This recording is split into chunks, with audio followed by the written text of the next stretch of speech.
A new era is set to begin. Ready to go racing from Barber Motorsports Park. The black car of Rasmussen getting the early jump. Christian Rasmussen wins at Barber Motorsports Park. It was pure HMD domination this weekend. Around turn 4, Abel on the run to the inside. Rasmussen holds him off. We're about ready to go from Nashville. Christian Rasmussen is going to go back-to-back at INDY NXT by Firestone. It's time to go from Gateway. Rasmussen has the early jump. Number 4 in 23 and a major step towards IndyCar and a scholarship. We've been winning on street circuits. We've been winning on road courses. We've been winning everywhere. One more time in 2023, and it's a bonus because it's a doubleheader weekend for INDY NXT by Firestone and the INDY NXT by Firestone Grand Prix of Monterey. We'll do it twice with a champion still to be decided, one very much in control. Hi everyone, thanks for joining us with NBC Sports on Peacock. We are almost ready to go in a beautiful setting here in Monterey. WeatherTech, Raceway, Laguna, Seca, temperatures in the mid-70s. We did have a brief shower this morning before activity got going. We've had qualifying for both races, and we'll go racing in just a bit. With Charlie Kimball and Georgia Henneberry, I am Kevin Lee. Charlie, let's first talk about this track before the championship because it's essentially brand new. It is a brand new racetrack, brand new paving, first time in 30 some odd years. They've repaved WeatherTech Raceway here at Laguna Seca. It seems like this new asphalt has been really fast. We're seeing lap times in these INDY NXT cars similar to what the Indy cars were running last year. The Indy cars 5 seconds faster again, but that line is so small. The margin for error for these young drivers is so tiny. You get a little bit offline, you get to use that paint, some of those old curbs, you get slippery, and you end up in the gravel. All right, let's find out what else is happening as we get into the championship scenario and check in. Just a few moments ago, Georgia Henneberry spoke with a young man that is in control right now. Thanks, Kevin. Thanks, Charlie. I'm here with Christian Rasmussen. He's going to start second today, but he also sits 65 points ahead of the field. And Christian, today's a big day, and this weekend is a big weekend for you. So what's your mindset going into today? Yeah, it's just about keeping it clean. You know, like you say, I have a pretty good, margin in points. So for me, it's just about, again, like it's been all year, take what you can get, not overdo it, keep it clean, and go finish the race. You take us all the way back to St. Petersburg. Did you think that you would have put yourself in such a great position this year?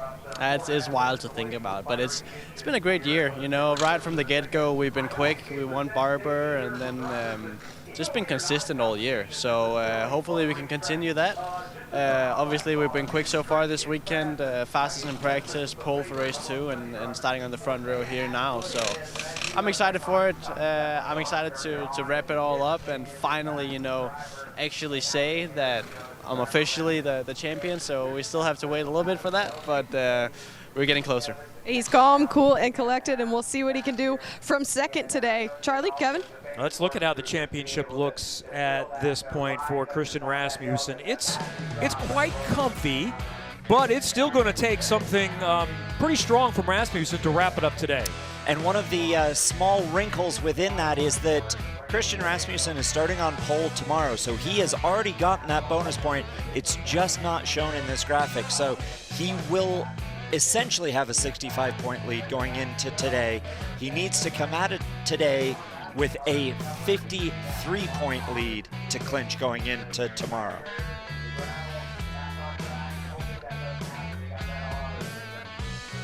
So this is what needs to happen today for Rasmussen. Top 2 takes care of it.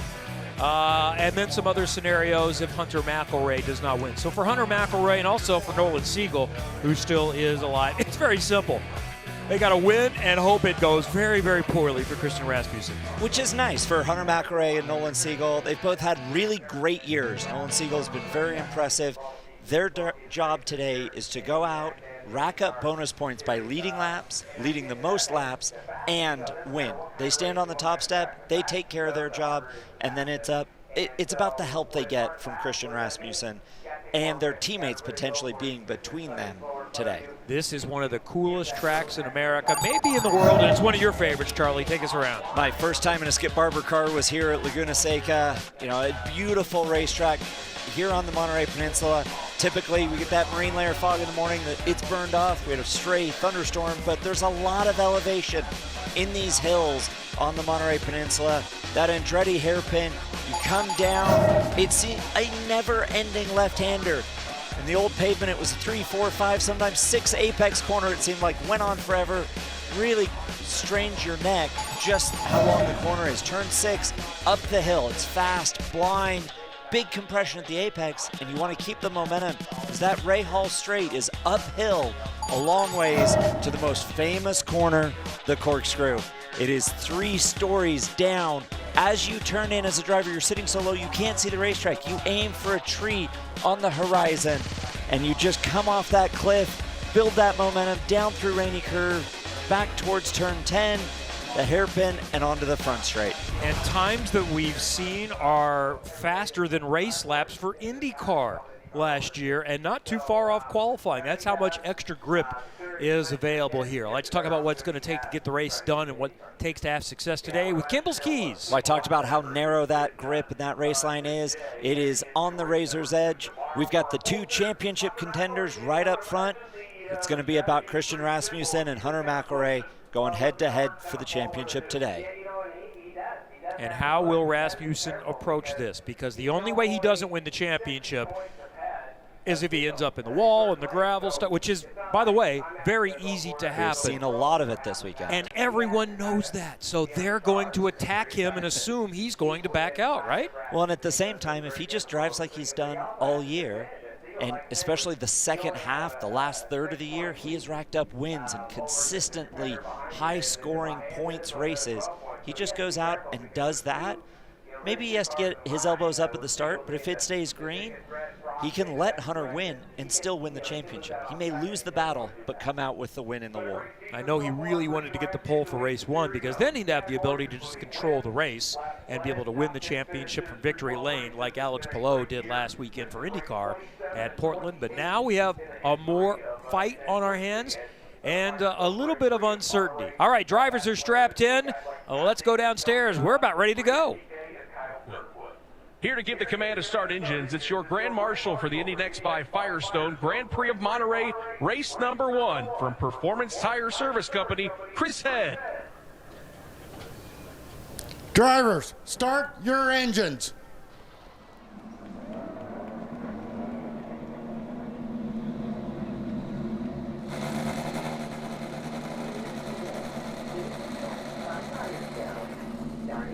Chance for these guys to come race here at WeatherTech Raceway, Laguna Seca. I've got goosebumps getting ready for the green flag here, Kevin, listening to those engines start up and knowing what it's like to be in that cockpit. 18 INDY NXT machines from Dallara are fired and rolling off the grid with so much elevation, so many unique characteristics. Not the weather pavement like we've had in the past, so it is grippy and it is fast, and this is how they're going to line up for race 1 of the weekend. Hunter McElroy wins his 2nd pole of the season. Christian Rasmussen starts 2nd. 1 pole for race 2, so as Charlie mentioned, the gap is still essentially 65 points. That's the championship margin. Inside of row 2, Daniel Frost, a winner from our first race of the season back at St. Pete. Victor Franzoni returning to the series. He won a race way back in 2018 in these machines. Kiffin Simpson, back-to-back strong qualifying efforts, is in row number 3, qualified 4th in Portland, 5th this weekend. And Louis Foster, who has still been top 6 in every qualifying this season, won the most recent race in Portland. Matthew Brabhamar, super sub, back in the Juncos Hollinger racing car, that 76 car. Matthew Brabham, a former race winner, and Reese Gold getting his first INDY NXT race win back in Detroit as a rookie. Jacob Abel finished 4th and 5th here last year. He is 5th in the championship this season. Jagger Jones will start 10th for Cape Motorsports. Christian Bogle coming off his career best result of 4th last weekend in Portland. trying to carry that momentum. And Francesco Pizzi jumping up from the USF Pro Championship. He was 5th in that series this year, moving up to Indy NXT. Yuvan Sundamore, they also came up mid-season or later in the season from USF Pro 2000. This is his 3rd Indy NXT event. And Jamie Chadwick had her best career result in her rookie season of 6th last weekend at Portland. James Rowe had some really good runs on the road course at Indianapolis this year, trying to carry some of that knowledge and experience into the permanent road course here at Laguna Seca. Ernie Francis Jr. has been racking up top 10s in the last half of the season. And in road number 8, road 9 rather, Kiko Porto, in his 2nd start in Indy NXT. He finished 2nd in the USF Pro Championship after finishing 9th on debut at Indianapolis on the road course, and then had 2 more wins in Pro before the season is over. And Nolan Siegel still mathematically alive, some challenges in qualifying. He's 3rd in the championship. He starts at the rear of the field. And Nolan Siegel did have an incident in practice that set him back a little bit. Jacob Abel having a mechanical issue in practice, limiting his laps and on-track time to get ready and come to grips with this new surface. All right, let's find out more about one of those chasing Christian Rasmussen, still with a hope at the championship. Your pole sitter, Hunter McElroy, said in the short time they had in qualifying, he learned quite a bit about track progression. These drivers and teams are also learning this new track surface, and he feels like the way the track progressed in qualifying from a slick to a little more rubber laid down, this race is going to be interesting and drivers are going to have to adapt. But I asked Hunter what his 2024 season plans also look like, and he says there's nothing concrete, but he's been having very positive conversations about joining the NTT IndyCar Series. And he's also working towards some IMSA opportunities as well. So you may see him down in Daytona in January for the Rolex 24. Again, that's your pole sitter, Hunter McElroy. All right, let's find out the thought process of one of the other teams. Let's check in with the Ticket Clinic car and the number 10 of Reese Gold with radio communication. So it's going to be a long race. Make sure you relax on the straight. You can. I'll keep you up to date on the push to pass. But like we talked about, most efficient zones, obviously front straight, and out of 4 and out of 6. Copy. Coming down the hill from the corkscrew, final turn coming up. They are already lined up, ready to go for the final weekend. One more to go after today. Can Rasmussen wrap up the championship? His closest contender starts to his inside. Green from WeatherTech Raceway, Laguna Seca. The white car of Hunter McElroy gets the early jump. Rasmussen tucks in behind. We'll think about it just a little bit. Coming around the outside, that's one of the Hucos Hollinger cars going side by side. It's Victor Franzoni getting that move early in this race, moving up some spots in that 75 car, going by Kiffin Simpson. We talked about how slippery it is offline, but this new pavement online is so grippy. It's really physical. These drivers, Jamie Chadwick almost running off the exit of that turn 4. Cars in the dirt, Christian Bogle, Jamie Chadwick doing a little dirt tracking. Everyone trying to get settled in here in this opening lap. For McElroy, mission accomplished. Same thing for Rasmussen. He's right where he needs to be to win the championship. He would be content to just run second, and there's an off as they start to head up the hill, and that is Jagger Jones in the Cape car. He will keep it going, and we will stay green. Now through this corkscrew for the first time. That red-white car is Jacob Abel trying to move forward. Talking to some of these drivers, they said as the car loads up through that turn 9 and this turn 10, with that compression, the wheel almost goes rock solid. So you better hope the car doesn't snap on you because it is so physical you can't make corrections. Daniel Frost also had a nice start. He maintains his 3rd place position. He's back there as well in the Denjet car. White and orange there, right behind the black HMD car of Christian Rasmussen. There's Louis Foster, Jacob Abel, Matthew Brabham, all running nose to tail back there, 6th, 7th, and 8th. Brabham in the green and black Hugo's Hollinger car has been a super sub this season after returning to the series last year, winning races and contending for the championship. There was rumors we might have seen Matthew Brabham in a different car this weekend, but he's filling in, finishing out the season for Juncos Hollinger Racing Car, getting them back up to speed in their return to the series. Jacob Abel had a mechanical issue yesterday. Brabham thinking about a move into the corkscrew, locks up those Firestones. What is that section like to drive? It looks like a roller coaster. Tough. It is just really challenging because it is so hard to get your visual reference cues right. There's a lot of elevation. The car is unweighted at the rear, at the front. And as you come down the hill, it accelerates almost faster than you can grab gears. Hunter McElroy, 2 laps in, has almost checked out. More than 2.5 seconds on the championship leader. A little further back, that's James Rowe in that blue Topcon car working on the Force Indy car of Ernie Francis Jr. This is for 11th, and we'll try a little switchback there for Rowe. Euban Sunderworthy is right behind as well in that yellow and black car running in 13, trying to find an opportunity to pounce.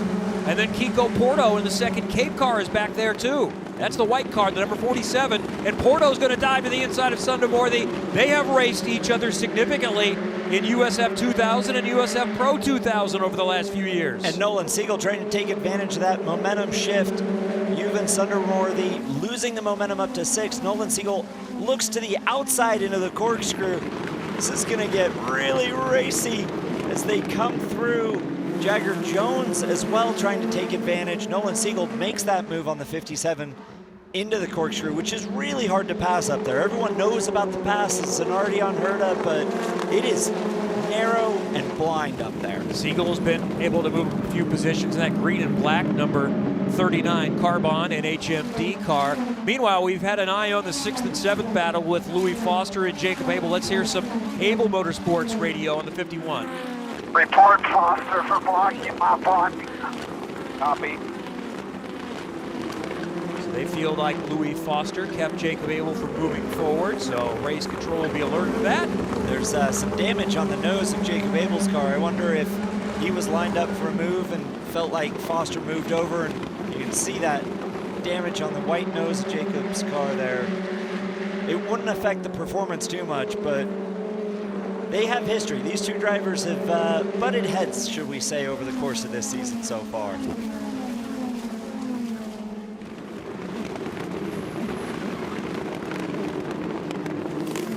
Everyone's settled in here in the early going of the first of 2 this weekend to wrap up the season. Much conversation already on 2024, but the 2023 championship is not settled.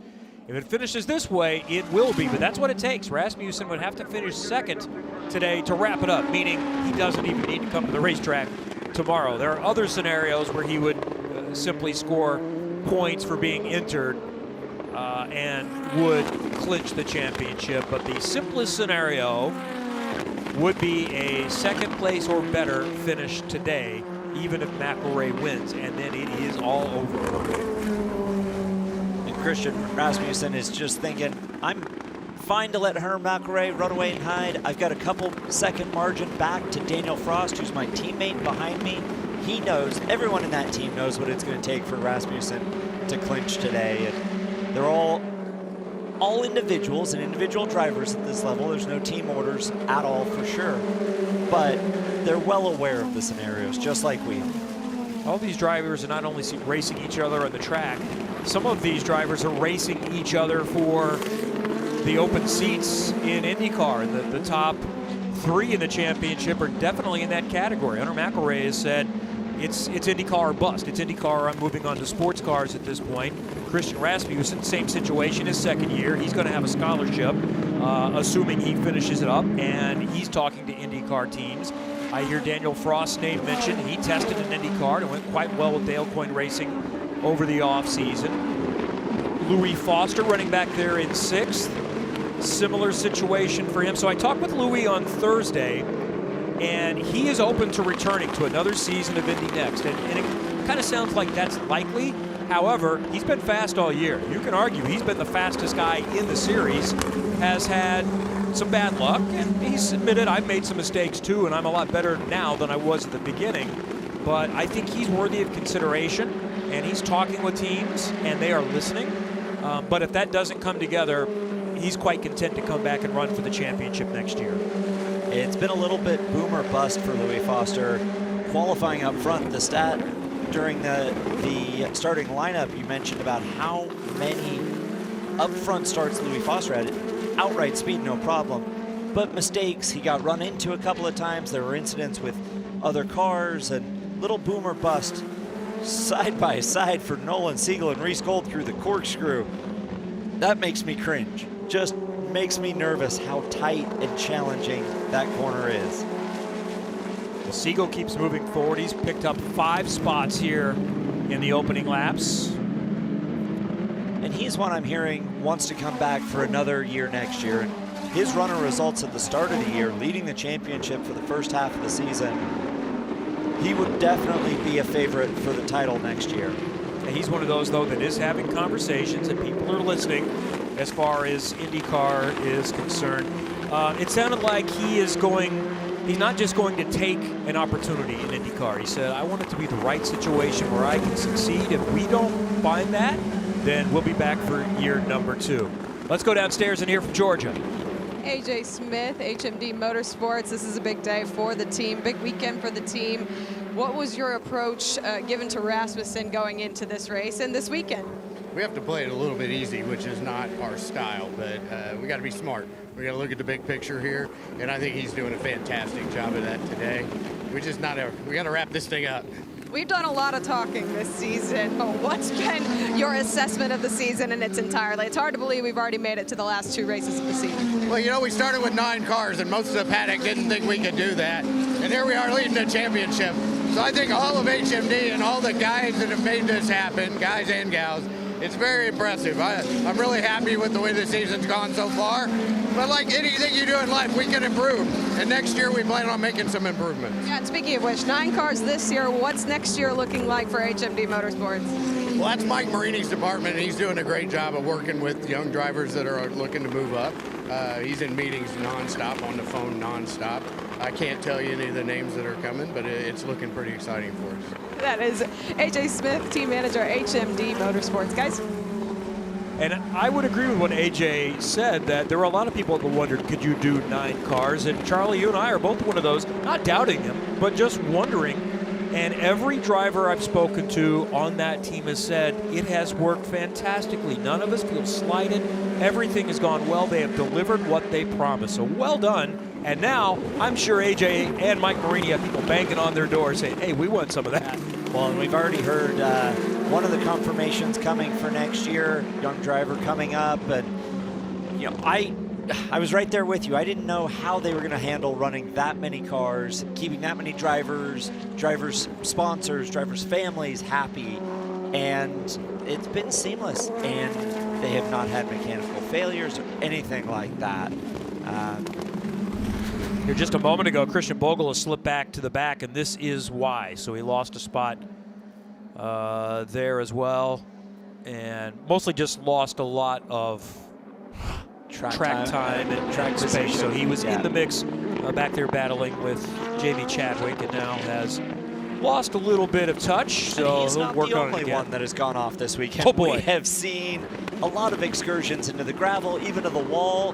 IndyCar drivers like Romain Grosjean, Pato O'Ward, Will Power, champion Alex Palou in the test on Thursday. We've had a lot of red flags over the course of the on-track so far this weekend. So what's your theory on that for the new repave? Why has it been so difficult? Well, I think part of it is the margin for error is smaller.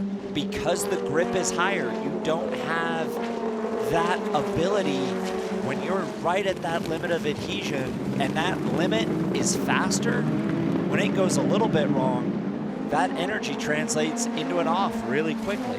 And also, with the cars racing on this new asphalt, they haven't had time to widen that line. Everyone's in the same tire track. So you get off of that, and it's dusty, it's dirty, there's not a lot of rubber down, and you lose the grip really quickly. And one of the things that we saw in the IndyCar sessions is when drivers get on the old curbing. This is old paint, newly painted, but old concrete and old curbing, and that's really slippery. It'll get better, but compared to the asphalt, it's a lot lower grip. So I remember when I raced here a few years ago, we used to use the curbs and the painted lines like they were racetracks. Sometimes they were grippier. Now, you have to reset that mindset and stay off of those. Yeah, I was told they are very, very slick. Mike Hull was one of those. So on Scott Dixon's box said, we can't touch the white lines yet. Maybe we'll be able to as it rubbers in. All right, McElroy up by over 4 seconds. Let's hear from the boss. Yeah, second-year Andretti driver McElroy in a good position right now. It's been a good season for Andretti Autosport as well. But what's been your assessment of the 2023 season on the Indy NXT by Firestone side? A little bit up and down for us, Some race weekends we were just dominant, other ones not so, and I think that's been the difference in the championship. What does next year look like for the team? Yeah, good. We're getting close to getting all 4 drivers signed, so we're not there yet, but we're very close. Getting close. The planning is in place. Michael Andretti, Andretti Autosport. And there is so much going on, and this is the last weekend. It's Andretti Autosport. They announced this week the new branding of the program, which fits what they do. It's Andretti Global. Right, and they've had a very successful year across all of their motorsport entities, winning the Formula E Championship, looking to be at the moment second in the Indy NXT Championship, maybe looking for some more wins in their NTT IndyCar Series program, but at the same time, really, really successful and challenging to run that many series in that many parts of the globe all at the same time.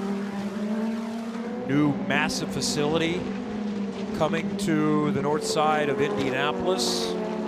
A lot of good reports, positive reports about increasing chances for a Formula One entity, and that will not be the detriment of what happens over here.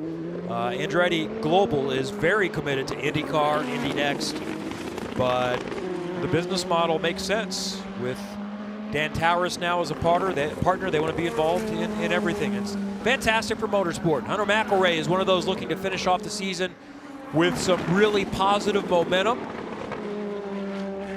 over the championship leader by 4.5 seconds and growing, a little side-by-side with Kiko Porto and Reese Gold further back as they race for 13th position right now. It's coming out of the Andretti hairpin, that forever left-hander, and Kiko Porto Nice job. Let's go get Nolan. trying to get as much experience as he can. Reese Gold getting clear there, and his team telling him on the radio to go chase down Nolan Siegel right in front of him now.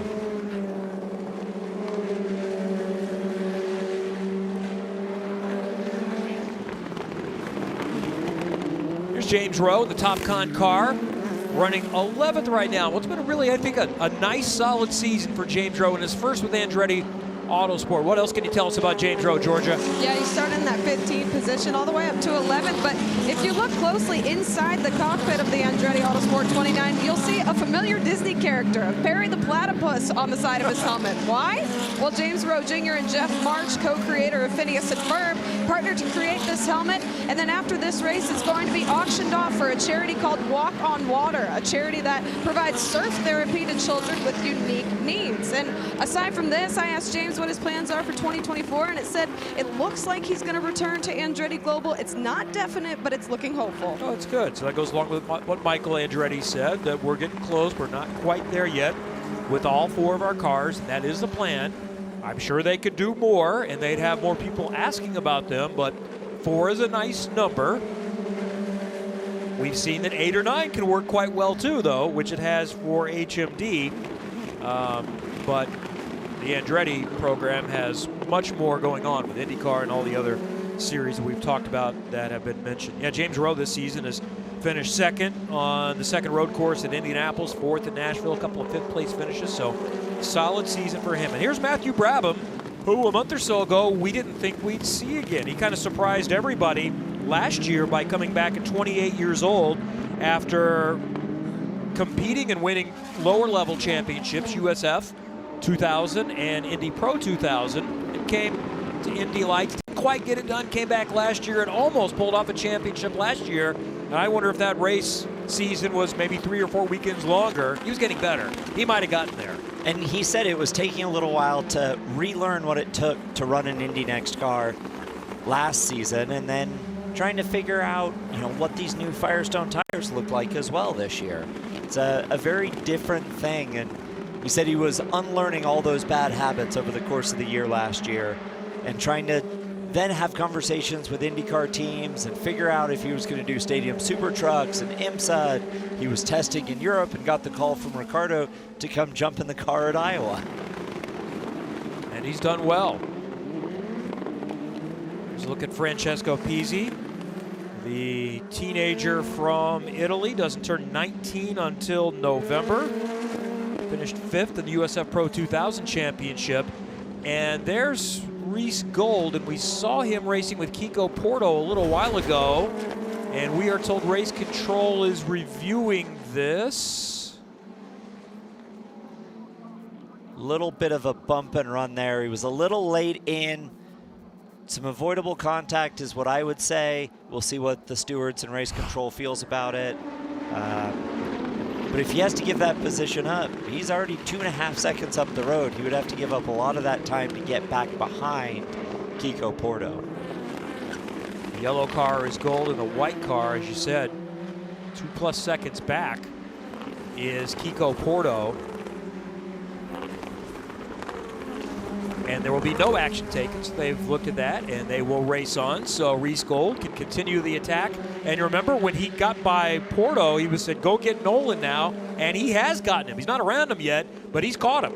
He's driven right up to the back of him. Running pretty solid lap times. They were very similar lap times last time by, but I would expect that Reese Gold's got some really good pace in that car if he can keep it in clean air and figure out a way past the young Nolan Siegel.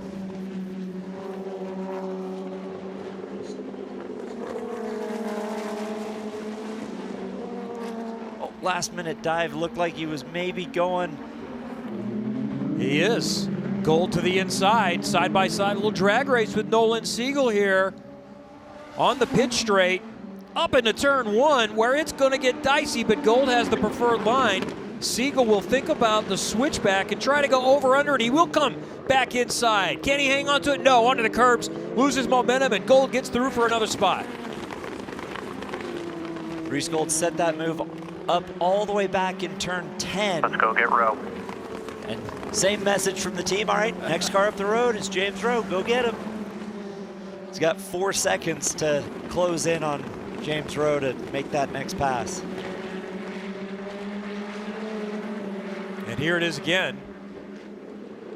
It's coming through turn 10. Great momentum from Reese Gold. Late move, up the inside, hard on the brakes. Good respect. No contact from those teammates. Drag race all the way down the front straight, side by side. Reese Gold, a little lock up. Nolan Siegel gets alongside, but can't get far enough alongside to keep Reese Gold from squeezing him down to the curve. Georgia, tell us more about the 19-year-old from Miami in the Ticket Clinic car. Yeah, absolutely. It's been an up and down season for Reese Gold, capturing that win on the streets of Detroit. But I talked to him today about his season, and I asked about next year, and he said, and I quote, "I'm not going anywhere." There's been no signed deal yet, but he says it's promising he'll return to HMD Motorsports. Good to hear. Just 19 years old in his first season at this level after he finished second last year in the USF Pro 2000 Championship with 4 wins for Hunkos Holliger. Started this season with them and then left after the first couple of rounds and joined HMD. He's tied for 6th in the championship, by the way, which I would say is a really good debut season when you are 18 years old throughout most of the season. Really consistent and lots of good learning for Reese Gold. Really consistent learning year for the youngster. About to hit the halfway point, and as you look on board with Christian Rasmussen, one thing you'll notice is you will never see the leader because McElray is checked out. Well, that's right on board, Charlie. So we come into the Andretti hairpin. It's downhill, double apex, long left-hander. Get back to the driver's left to set up for turn 3, this right-hander. We've seen cars end up in the gravel a lot there in Indy NXT practice and qualifying. Turn 4 really quick here. This next left-hander, turn 5, is uphill, and you want to really make sure you get to the power early. Carry that exit, that momentum up the hill. You continue to climb despite the crest right here. Turn in, compress, and then it's all the way uphill the Ray Hall straight here to the iconic corkscrew. Driver's left, brake it back over to the right. Now watch. right there's the tree you aim for as you come off that crest, and as you come down the hill, you can hear him almost short. Oh, we've got contact. Louis Foster into the wall. Oh, one of the really fast cars. Started 6th. Coming off a second win last weekend in Portland. But this is big damage for Louis Foster, and we come to our first caution of the event just past the midpoints. What happened to Louis Foster? Being challenged by Jacob Abel. Was there a little touch there before Foster went off with a big ride? That is very fast there through turn 6, wheel to wheel. We talked about Jacob Abel and Louis Foster banging heads earlier in the year, and I think Louis Foster just tried to hang on around the outside. We talked about how narrow the grip is. Just tried to hang on a little bit too long there. Slid off, bounced through the gravel into the wall. Well, that kind of goes along with the theme, unfortunately, for the season. I'd say 2 themes. Fast, really impressive as a teenager, but Feast one or reason famine. or another, feast or famine, and not able to convert. Pole to 14th at St. Pete, started 3rd, finished 14th at Barber. Pole finished 19th the first race at Detroit, started 4th, finished 17th in the second Indianapolis weekend. But he's also got 1, 2, 3, 4, 5 podiums with 2 wins. So he's shown he's real, and there should be interest in Louis Foster. And if he does return, he's at or near the top of that championship contender list, as Nolan Siegel would be, as a Kiffin Simpson would be if he returns. That's TBD. Josh Pearson is someone that we're going to see back next year. He's not here this weekend because that's been part of his planned schedule. He's racing in the World Endurance Championship, super high-level sports cars for United Auto Sports. It's Zach Brown's team, along with others at Fuji. Ben Hanley, Oliver Jarvis, a couple of his teammates with a lot of experience are really pushing along his development. I think if Jacob Abel does another season, you got to think about him as a championship Reese contender. Cole, James Rowe. Yep. Here's what's still coming up later today. And then Miles Rowe, I think, is a rookie, and others coming up from USF Pro 2000 are going to be impressive next year. Miles is going to join us in the booth tomorrow. We talked with him on NBC during the IndyCar race last weekend. Since then, he has been confirmed to move to Force Indy and HMD Motorsports in 2023. So we've got qualifying coming up at 2 local and 5 o'clock Eastern on Peacock. Tomorrow we've got the warm-up, second race of the Indy NXT weekend, and here and on NBC, we have almost an hour of coverage to get you ready for the season finale, the Firestone Grand Prix of Monterey, 2:30 pre-race show on NBC tomorrow, about a 3:25 Eastern Time green flag. And here's Ernie Francis Jr. So with the confirmation of Miles Rowe to that program, it's been confirmed. Things could always change, but the plan as of now is that there's just going to be one Force Indy seat next season. And Ernie helped, along with Miles, get this Race for Equality and Change program off the ground.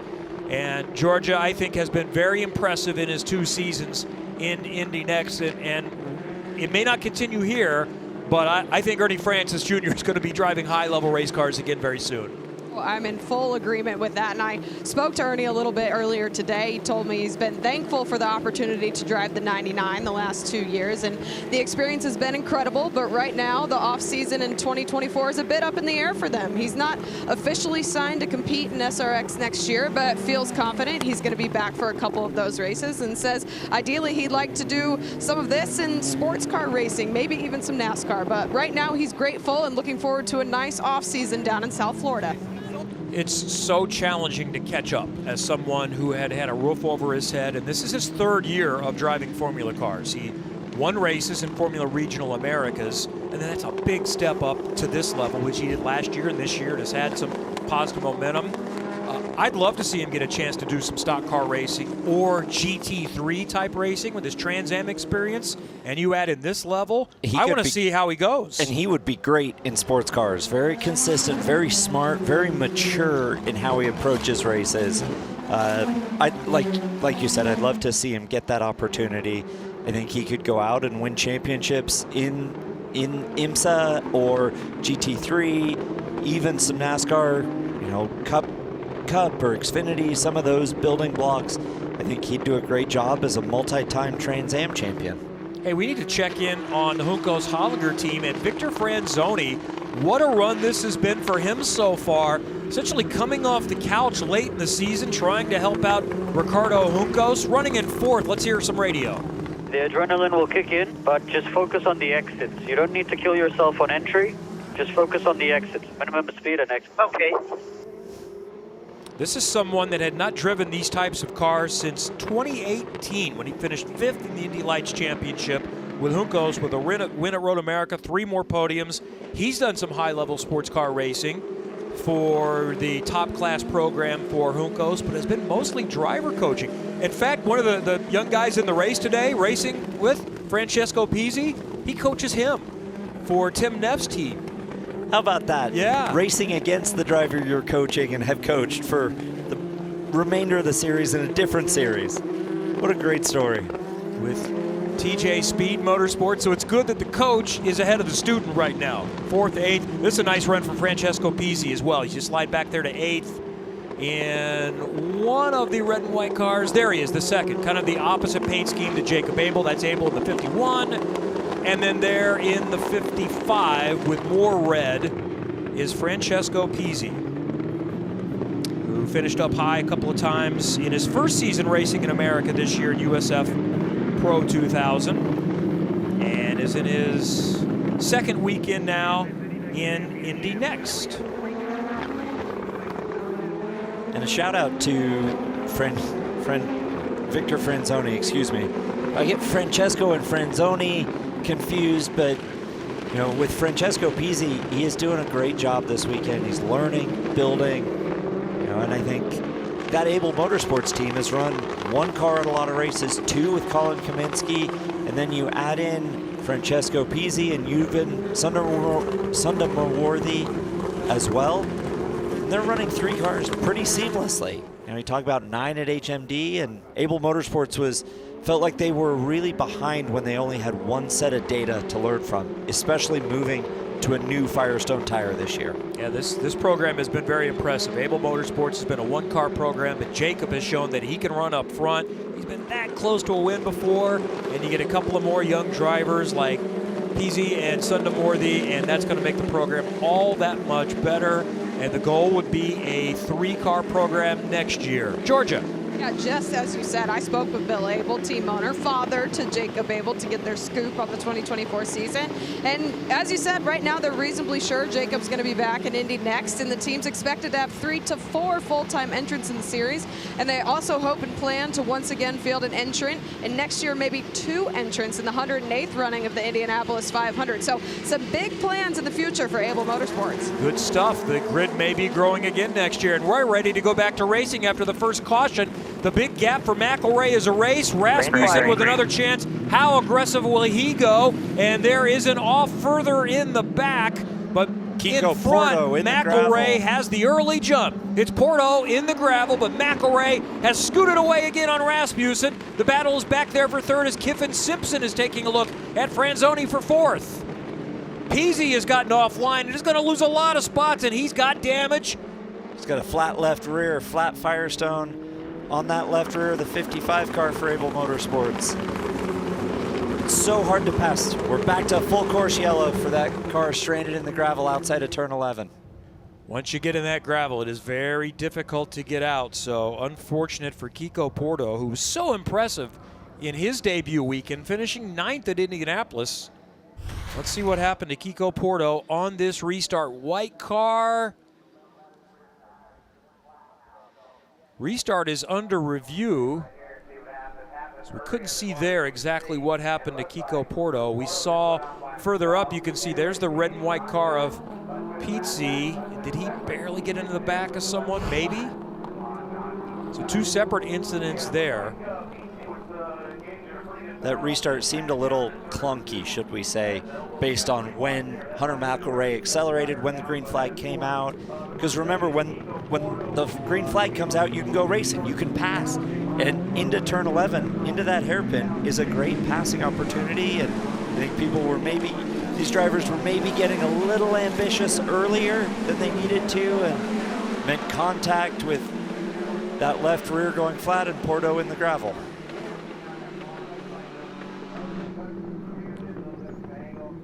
So what does Christian Rasmussen want at this point? He'd like it for just stay like this and stay yellow for the next 12 laps. Beyond that, I think that's the ideal situation. I don't think he needs to be racing Hunter McElroy. No. But every time it bunches up, there's a chance for someone to race him, because he had checked out from Daniel Frost as well. Top two were safe and they were gone. Right. And Hunter McElroy doesn't mind seeing these yellows, despite having that big lead, because if he's thinking championship, he knows Rasmussen's not going to attack him, but he wants those restarts to give everyone else a shot at the 6 car. Great point.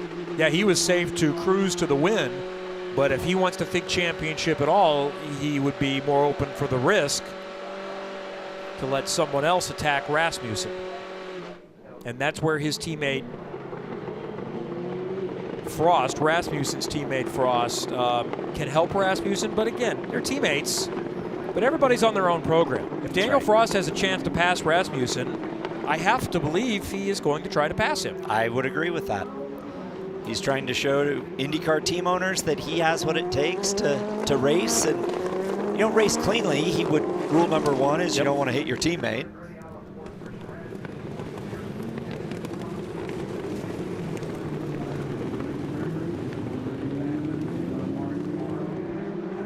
So several on pace for good days today, like Frost with a chance to get another podium. We spoke about Franzoni.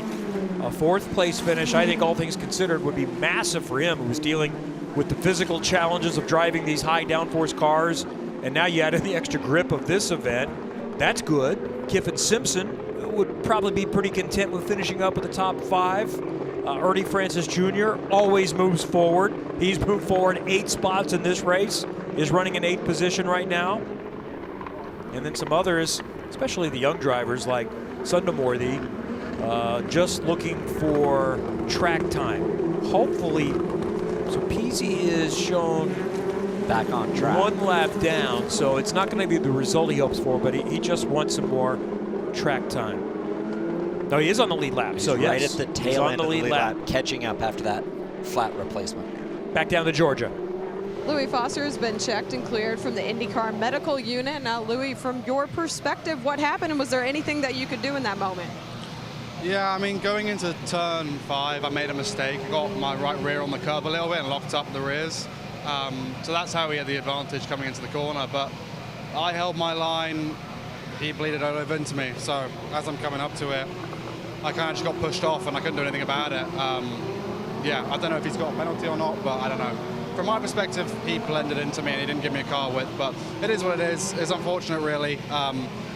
You know, I was just looking to finish this race and try to get some good points on Nolan, who's the other person in contention for the Rookie of the Year award. So it's a shame, really, but hey, it's the 2nd time this year I've had contact with him, but it is what it is. Well, we're certainly glad to see that he's okay. That's Louis Foster. Yeah, you mentioned it, Charlie, that he and Jacob Abel have had some run-ins early in the season. And championship points now, as they run, Louis Foster would be 5th, 4 points behind Abel for 4th. Now remember, there's another race to come tomorrow. But it puts him 19 points behind Nolan Siegel in that race for the Rookie of the Year in Indy NXT. There's Francesco Pizzi in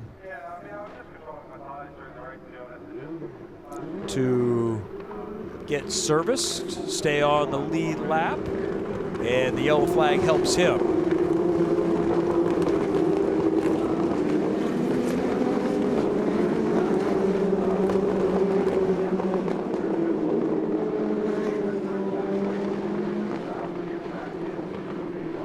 There's Kiffin Simpson running in 5th in the Ridgeline Lubricants car for HMD. Let's hear his radio.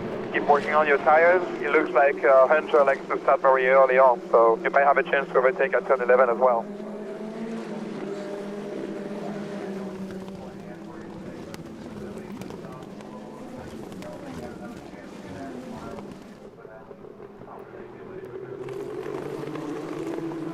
I asked Chip Ganassi yesterday what the plan was for Kyffin Simpson, and he just said TBD.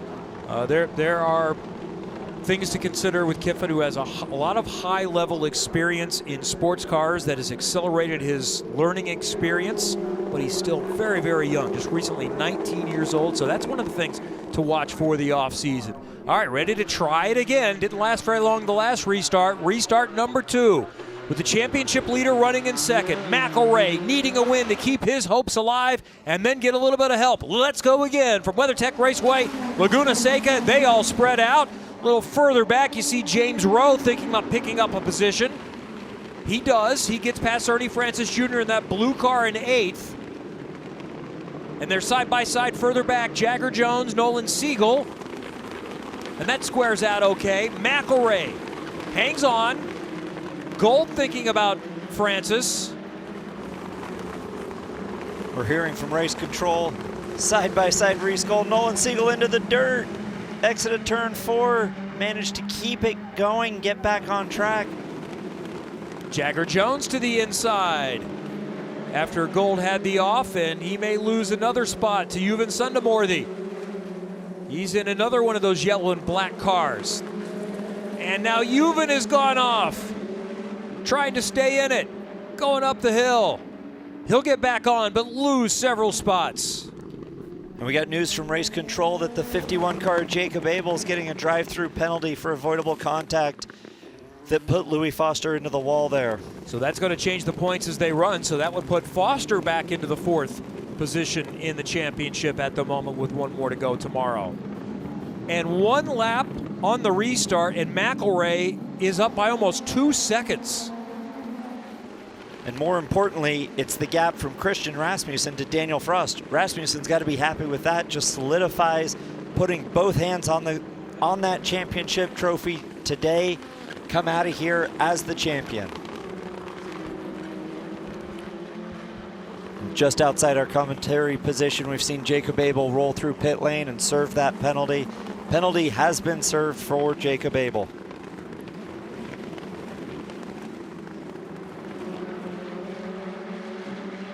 Brabham taking a look at Simpson now. So you've got the Juncos Holliger green and black cars, which are very difficult to distinguish, running together in 4th and 6th right now. Franzoni in the 75 is the front, and we've got a caution. What happened? Somebody is off somewhere. Debris on the track is the call. So caution number 3 will wipe out another 2+ second lead for Hunter McElray.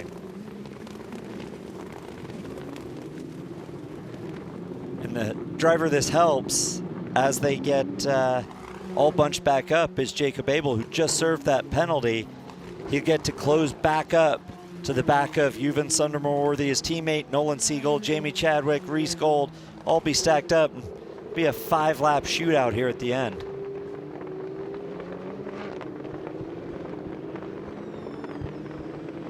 As it stands now, the way we understand it, with 51 points being the margin, 54 is what's needed to mathematically officially wrap up the championship. So technically, McElray would still be alive, but Rasmussen is going to score 6 points tomorrow, even half points, even if he doesn't start the race. So that would be enough to expand that gap. And the other thing is he gets the point for... So I don't know if they celebrate today or not. I would celebrate today because he gets the point for pole. And by starting on pole, he'll lead that first lap, which is another pole, which puts him at 53. Because he has already won 4 races this year, Hunter gets his second win tomorrow. If he wins tomorrow, Christian would tie and stuff. That's why you're the smart guy. So yes, it will show in our graphics 51, but that's not taking into account the point he gets for pole tomorrow, which will be later attached. Now, he would not necessarily get a point for leading the most laps, or for leading a lap, because he doesn't necessarily need to lead a lap, right? He's got to finish a lap tomorrow. That's so no, I think it's technically true. Yeah. Yes, you're right, I think. Christian, don't miss your wake-up call. You're going to win the championship tomorrow if you finish here. And the piece of debris was a big piece of metal just right out underneath the bridge here on the front straight. So right in the line, absolutely needed to go yellow. The AMR safety team came, picked it up. When we go back to green, there will be 5 laps to go in this race.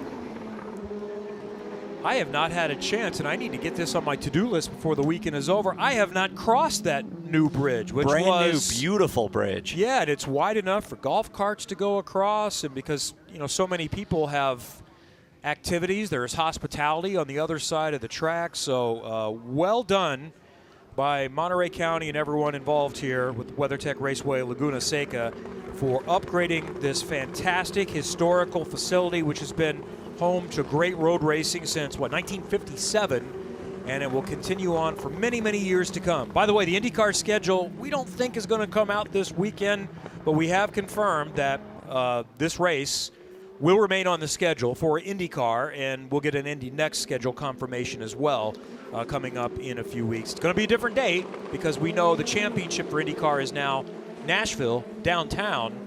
But we think it's going to be sometime in June next season, sometime in late June.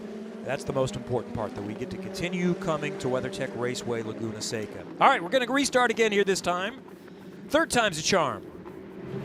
And again, Hunter McElroy thinking, rubbing his hands and hoping that Daniel Frost has a big lunge on Christian Rasmussen. He just has to keep doing what he's doing, but he needs some help behind him to keep his championship alive. Well, Frost is bunched up right there behind him, on board with Rasmussen, running in second. McElroy sets the pace. He takes off. Little wiggle for Rasmussen. Frost is not too far from behind. They're bunched up further back. Kiffin Simpson is going to dive to the inside. Can he hang on? He can. He gets to fourth, and Brabham is going to try to take advantage of Franzoni. They are racing side by side for fifth. McElroy has the jump. That's Simpson back and forth. Brabham has gotten by Franzoni. James Rowe thinking about a move up the inside of the Andretti hairpin. Doesn't get it done.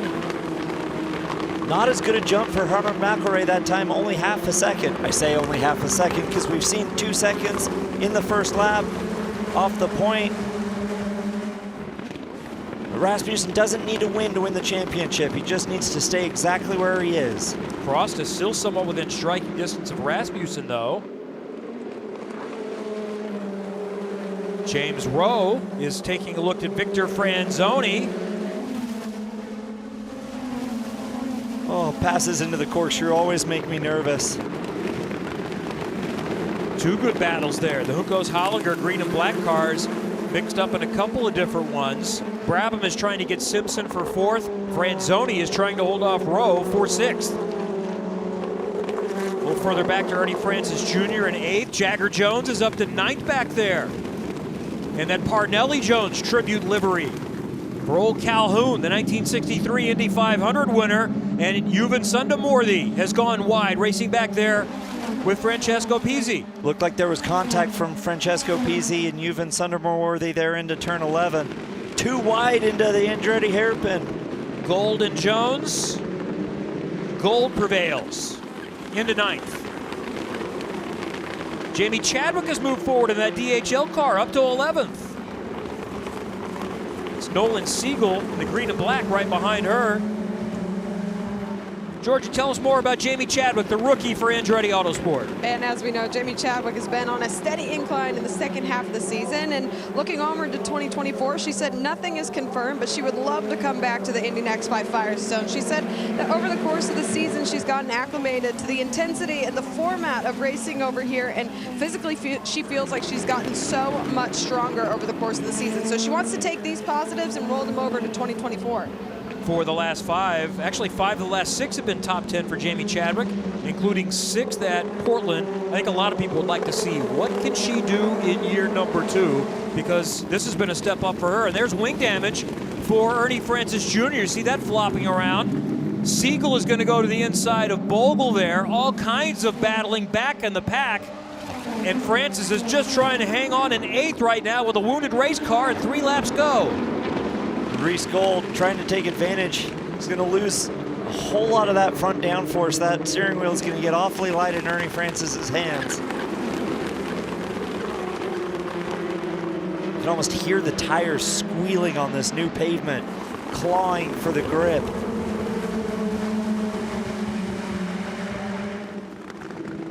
And McElroy up front's advantage is only a half a second on Christian Rasmussen. As we will keep an eye on Ernie Francis Jr. in that dragging front wing. There's the gap. And as it stands now, Rasmussen would not officially clinch today.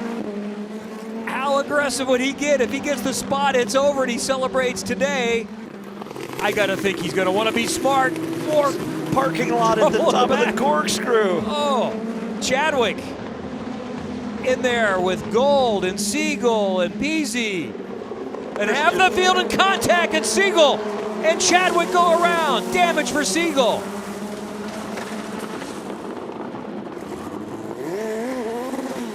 And Chadwick might get out. No, she's going to be stuck, and there is significant damage to Nolan Siegel's car. So that brings up a caution with just a little more than a lap remaining. 2 laps to go officially. So they will come by this time and see the white and yellow. You know, Rasmussen wanted it to finish under yellow. I said it, ideally it stays yellow the whole time. And some disagreements on the contact, I think, that led to this yellow. So this is going to be how they finish. While IndyCar will red flag races to try to finish under green. That's not really an option here, so we should be seeing a white flag under yellow here next time by. What happened there?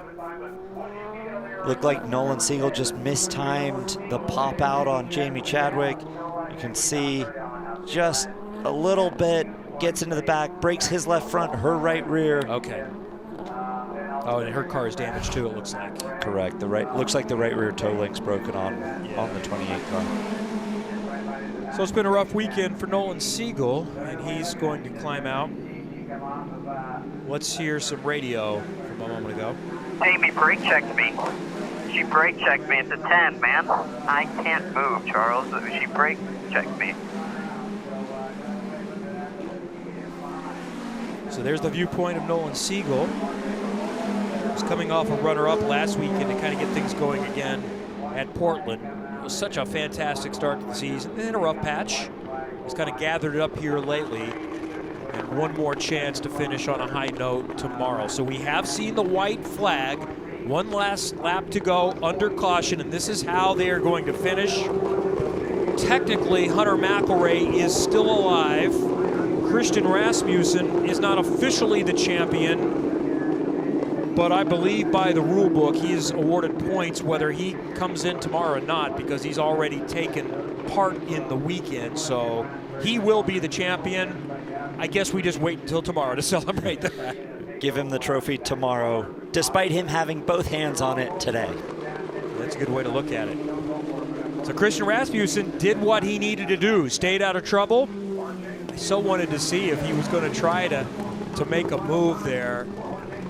I don't suspect he would have. I think he would have probably just been there in case McElroy made a mistake. Maybe try and pressure Hunter a little bit. He obviously conserved his tires earlier in the race, but Hunter McElroy, not a foot wrong all day. Yeah. Qualifying on pole, great jump, fast laps, handled quite a few restarts. Really, really good job by Hunter today. Well, and consistency has been the name of the game for Hunter McElroy throughout this season. He hasn't won as much as he hoped he would. Go, guys. Yes! What a dominant car. Let's go! Thank you, guys. Let's go! Under caution, it still counts the same. Hunter McElroy will win for the second time in 23, taking the first race of the weekend at WeatherTech Raceway, Laguna Seca. Christian Rasmussen doing everything he needed to, running clean, running smart, putting his hands on that trophy, celebrate with champagne today and the trophy tomorrow.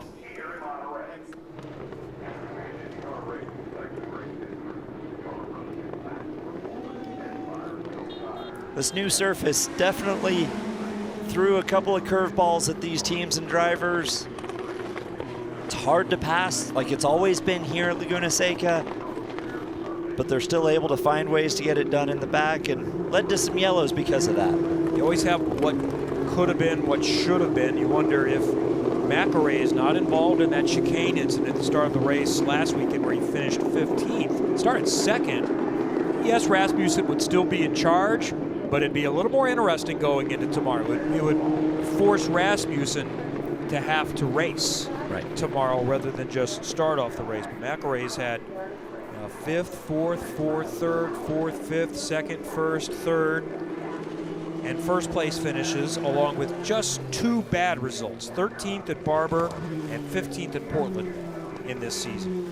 And then another 7th place finish, 7th place first race in the Detroit doubleheader. And I think the other thing to think about is 2 of Christian Rasmussen's wins this year, or good results at least, came after qualifying was rained out. When you talk about qualifying at Iowa, he started up front.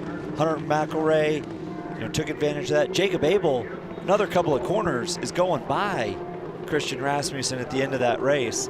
So I think some of that consistency, he's had the speed, and when he's been up front, he has been untouchable.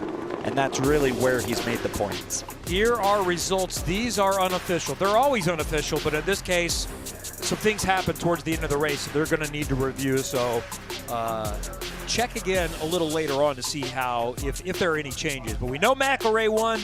We knew Rasmussen was second. Frost is third. I don't think there's any question up front for the podium. Yeah, great day for the Juncos Hollinger Racing Cars. Matt Brabham in 5th, Victor Franzoni in 6th. Ernie Francis always going forward in races.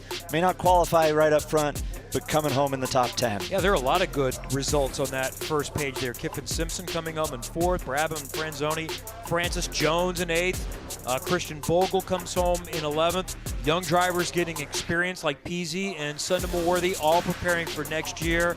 Jacob Abel was in position for a top 5 or a 6, but the penalty puts him last on the lead lap. He finishes 14th, and then Chadwick and Siegel came together and finish in the back. No drama for this young man today. J.F. Thorman, right after Michael Andretti, to greet their young driver. Here's Bob Stelrick, one of the great supporters of the Andretti program, and young drivers trying to work their way up to IndyCar.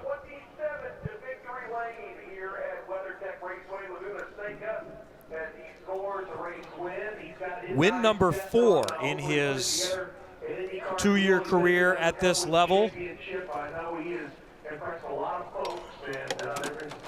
And the 23-year-old who can claim New Zealand, Australia, Los Angeles as his hometown is a winner again in Indy NXT. Hunter McElray wins at Laguna Seca.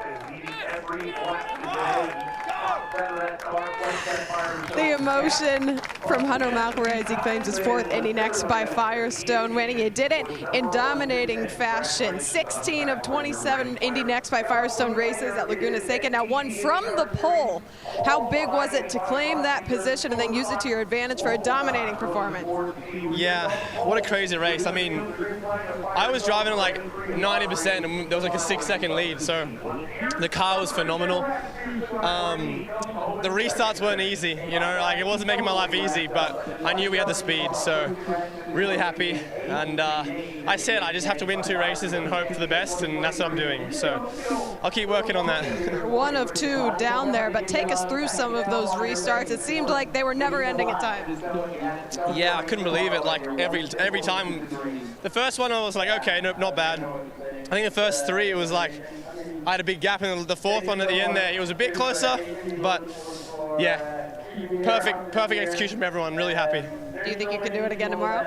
Of course. Hunter McElray claims the checker flags first today here at WeatherTech Raceway, Laguna Seca. That's the way to make sure that IndyCar teams are keeping you in mind as the silly season continues, including some of these drivers. Here are unofficial points with 1 more round to go. So there are 53 points available tomorrow because Rasmussen is going to get 1 more. He will get the winning point tomorrow's pole. So it could really come down to it, because if Christian gets the point for pole, so he's up 52 going into the race. It's over. It's over. It's over. Once he starts, it's over. All right, Georgia, let's hear from the champ-to-be. Well, I think the smile says it all there. It's not official, but you did what you needed to do today. All you have to do is show up and start the race tomorrow. This is not your championship interview, but overall the positives from today leading into tomorrow. Yeah, like you say, I just did what I needed to do. Hunter was super quick all race long, and I knew I didn't really have anything for him also because it's so hard to pass around here. So it was a lonely race for me, you know. I was just sitting in second. I had a big gap in front and I had a big gap behind. So, you know, I just tried to take care of my tires a little bit, just roll around and then save the push to pass. And like I was spraying it pretty good at the end, you know. I could keep close to Hunter, I think, because I saved so much through the race. So I don't know if I would have had something for him on that last lap, but yeah, very satisfied with P2. Going into tomorrow, I just have to start the race. It's just going to be full enjoyment, you know. I'm starting on the pole position, and we'll see what happens. He's going to start from the best place possible. That is Christian Rasmussen, championship points leader. So one more chance to celebrate the season, celebrate a new champion tomorrow for Rasmussen, and we've still got more to come today because we're not too far away from IndyCar qualifying. 12:50 Eastern is Indy Next tomorrow, but we've got qualifying coming up in about 25 minutes or so. So we will see you then on Peacock, and we'll see you tomorrow from one of the greatest places in the world, WeatherTech Raceway, Laguna Seca. Thanks for joining us on Peacock with NBC Sports.